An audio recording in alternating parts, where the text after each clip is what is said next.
On to the next three questions now. Firstly, question 8. Y is inversely proportional to x. When x is 2.5, y is 4. Find the value of y when x is equal to 8. So this is a very common type of question, and we always need to do exactly the same thing. Find an equation relating y and x, with just in terms of y and x and some constants, and then sub in x is 8 afterwards. So I use my first line, y is inversely proportional to x. That means y is equal to k divided by x, where k is some constant. Then I use my second line to find the value of k. Y is equal to 4, k over x, which is 2.5. So k is equal to 4 multiplied by 2.5. Lots of ways to do that. You could write 2.5 as 5 over 2, for example. I'm just going to say 2.5 times 2 is 5, times 2 is 10. So k is equal to 10. And therefore y is equal to 10 over x. I'm telling the examiner I've got to this stage. But I'm not done. I need to find the value of y when x is equal to 8. When x is equal to 8, y is equal to 10 over 8, which can cancel a little bit should I want it to 5 over 4. And I know that 5 over 4 is 1.25. 1.25. Question 9.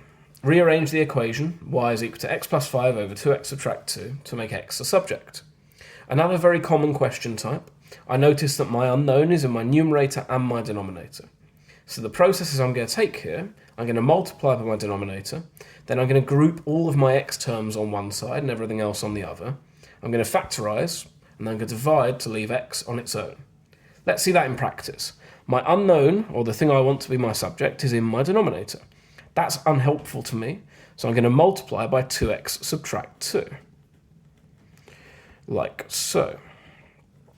I then need to expand this bracket out, so I get 2xy subtract 2y is equal to x plus 5. I want x on its own in the end, so that's what making x a subject means. So I'm going to move my x over here. I'm going to subtract x from both sides. And I'm also going to add 2y to both sides.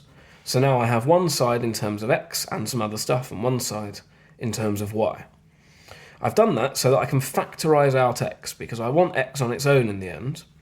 So 2xy divided by x is 2y, and negative x divided by x is negative 1. I don't touch my right-hand side. And then I'm finally going to divide by 2y subtract 1 to leave me with x is equal to 5 plus 2y divided by 2y subtract 1. 5 plus 2y divided by 2y subtract 1.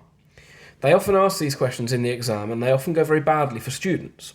But in reality, that process is the same every single time.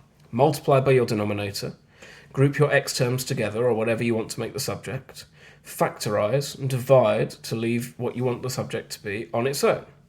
I just perform a last check to make sure my x doesn't appear anywhere on my right-hand side, because then I've not made x the subject of my equation, and it doesn't, so I'm all sorted.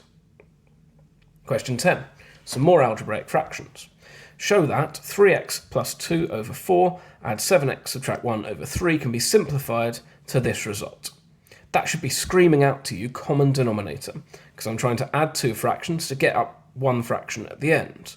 And it's even told me what that's going to be in the 12. There's no complicated addition or cancelling down at the end.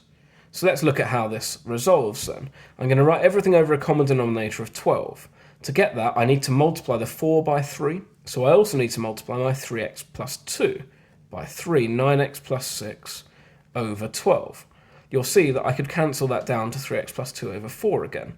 Hasn't changed my function at all, or my expression, at all. To make my 3 into a 12, I multiply by 4, so I do the same to my numerator. So I get 28x subtract 4 over 12.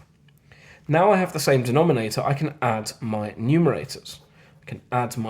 So I have 9x plus 28x, which is 37x. That's looking good, given what I want it to be. And I've got 6 add a negative 4, which is 2, all over 12, and that's what I need to show it to be. Because it's a show that question, I would need this middle step to be very, very clear to an examiner that I'm writing over 12 and for my numerators to be correct. And you'll see it's only worth 2 marks, so they're not expecting loads of work. But that's the next set of questions sorted.